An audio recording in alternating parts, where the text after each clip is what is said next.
आणि कृषी क्षेत्रातील पहिली महत्त्वाची बातमी सोलापुरातून। सोलापूर जिल्ह्यातील शेतकरी अद्यापही दमदार पावसाच्या प्रतीक्षेत आहेत। 150% पेक्षा अधिक क्षेत्रावर खरीपाची लागवड करण्यात आली आहे। रोज आभाळ दाटून येत आहे, मात्र म्हणावा तसा पाऊस पडत नाहीये। त्यामुळे अनेक तालुक्यातील शेतकरी दमदार पावसाच्या प्रतीक्षेत आहेत। अक्कलकोट तालुक्यातील करजाळा गावातून या परिस्थितीचा आढावा घेतलाय आमचे प्रतिनिधी अभिषेक आदेप्पा यांनी। सोलापूर जिल्ह्यामध्ये यंदा दमदार पावसाला सुरुवात झाली आहे। जवळपास 150 हेक्टरवर खरीपाची पेरणीही करण्यात आलेली आहे। सोयाबीन असेल, तूर असेल, भुईमूग असेल, अशा विविध पिकांची लागवडही करण्यात आलेली आहे।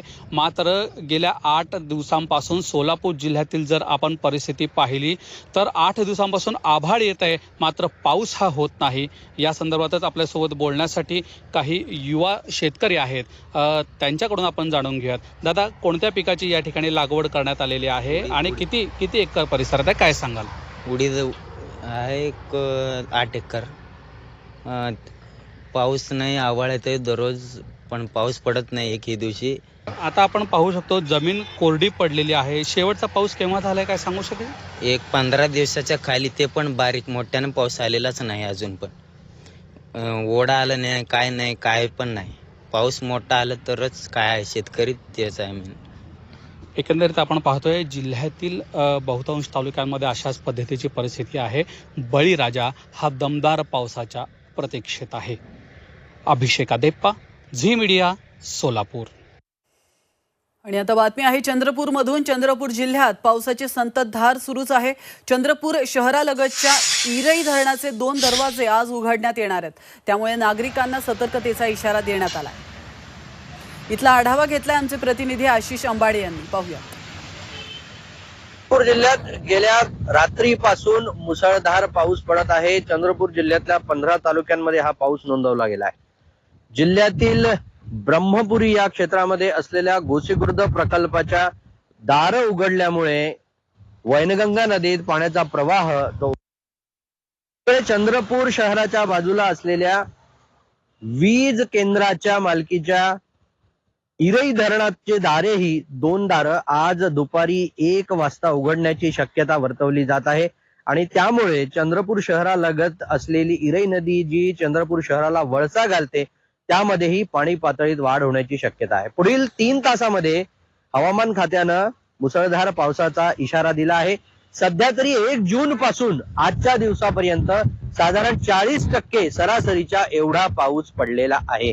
आणि त्यामुळे पुढच्या काही तासामध्ये नागरिकांनी सावधगिरी बाळगावी अशी सूचना प्रशासनानं केली आहे। Ashish Ambade, Zee media, Chandrapur.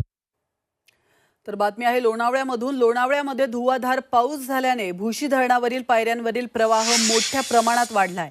त्यामुळे पर्यटकांना या भुशी धरणाच्या पायऱ्यांवर मज्जाव करण्यात आलाय। कोणतीही दुर्घटना घडू नये यासाठी स्थानिक जीवरक्षक त्याचप्रमाणे पोलिसांकडून पर्यटकांना भूमी धरणाच्या पायऱ्यांवर जाण्यासाठी मज्जाव करण्यात येतोय। मात्र पोलीस आणि स्थानिक जीवरक्षक यांच्याशी पर्यटक हुज्जत घालत या पायऱ्यांवर जात आहेत। आणि लोणावळा दुर्घटनेनंतर देखील पर्यटकांना शहाणपण आलं नसल्याचं यातून अधोरेखित होत आहे। याच भुशी धरणावरून आढावा घेतलाय आमच्या प्रतिनिधी चैत्राली राजापूरकर यांनी। मागील 4 दिवसापासून पावसाने लोणावळ्यामध्ये दडी मारली होती, मात्र कालपासून जोरदार पावसाने पुन्हा एकदा बरसायला सुरुवात केलेली आहे। आपण पाहतो लोणावळ्यातील भुशी धरणावरती मी सध्या आहे आणि या लोणावळ्यातील भुशी धरणामध्ये पाण्याचा फ्लो जो आहे तो खूप मोठ्या प्रमाणात असल्याचं आपल्याला पाहायला मिळतंय। मात्र आपण जर पाहायला गेलं तर या पाण्याच्या मोठ्या प्रवाहात देखील पर्यटक जे आहेत ते बसलेले दिसत आहेत। त्याचप्रमाणे भुशी धरणाच्या वरच्या बाजूला देखील पर्यटक जे आहेत ते या पाण्यामध्ये बसलेले आहेत। लोणावळ्यामध्ये 5 जणांना आपला जीव गमवावा लागला याच मोठ्या पाण्याच्या प्रवाहामुळे। आणि तरी देखील पर्यटकांनी याचा कोणत्याही प्रकारचा धडा घेतला नसल्याचं चित्र जे आहे ते आपल्याला या भुशी धरण परिसरामध्ये पाहायला मिळत आहे। खरं तर भुशी धरण परिसरामध्येच ही घटना घडली होती। पाण्याचा प्रवाह देखील जास्त आहे। प्रशासनाकडून देखील भुशी धरणाच्या पायऱ्यांवरती जाण्यासाठी पर्यटकांना बंदी करण्यात आलेली आहे। मात्र तरी देखील हे पर्यटक एवढ्या मोठ्या पाण्याच्या प्रवाहामध्ये बसून पाण्याचा आनंद घेत आहेत आणि धोकादायक पर्यटन करताना दिसून येत आहेत। Chaitrali Rajapurkar, Zee media, Lonavala. आणि आता घेऊयात कृषी क्षेत्रातील बातम्यांचा वेगवान आढावा. बातमी यवतमाळमधून. यवतमाळमधील निळोणा धरण ओव्हरफ्लो झालेला आहे. तर निळोणा धरणानंतर चोपडोह धरण देखील लवकरच ओव्हरफ्लो होण्याची शक्यता आहे. तर धरणातील पाणी साठ्याच्या काठावर बसून पर्यटक निसर्ग सौंदर्याचा आनंद लुटतात. यामुळे या स्थळांचा पर्यटनाच्या दृष्टीने विकास करण्याची मागणी यावेळी यवतमाळकरांनी केली.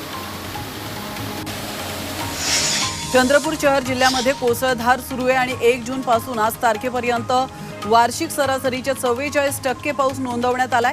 धरणाच्या कॅचमेंट भागामध्ये मोठा पाऊस झाल्याने इराई या धरणाच्या पाणी पातळीमध्ये मोठी वाढ झाल्यानं धरणाची 3 दारे ही 0.25 मीटरने उघडण्यात आली आहेत. त्यामुळे पाण्याचा मोठा प्रवाह नदीमध्ये प्रवाहित होतोय.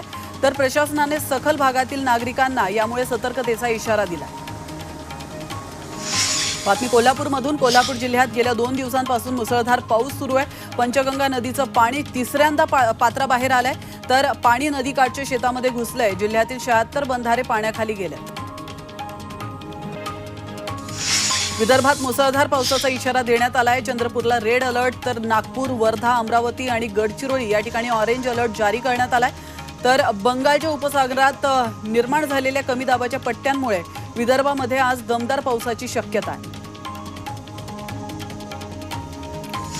बीडमधील सोयाबीन पीक पिवळसर पडत असल्याची बातमी झी24 तासने दाखवल्यानंतर कृषी विभागाने याबाबतची दखल घेतली आहे. तर येथील सोयाबीन पिकांची कृषी विभागाने पाहणी देखील केली आहे. यावेळी सोयाबीन पिकांवरील कीड नियंत्रण आणि रोग व्यवस्थापन संदर्भामध्ये शेतकऱ्यांना कृषी विभागाकडून मार्गदर्शन करण्यात आलं.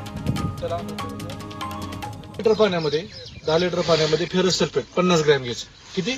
10 लिटर पाण्यामध्ये फेरस सल्फेट आपल्याला पावडर मध्ये म्हणलं तर चालेल, पण जर थोडं चमकदार असते ते 50 ग्रॅम घ्यायचं फेरस सल्फेट. आणि त्याच्यामध्ये 19 एक 100 ग्रॅम टाकायचं विद्राव्य ग्रेड 2 मधलं जे पाणी फवारणीसाठी वापरतात का नाही ते वापरायचं. वरून त्याला आपण थोडे दिवस वापसा स्टोर किंवा जमिनीत मुळं काम करत असतो वरून त्याला आपण सलाईन सारखं आपल्याला थोडं द्यायचं, जेणेकरून आहे त्याच्यामध्ये काहीतरी सुधारणा.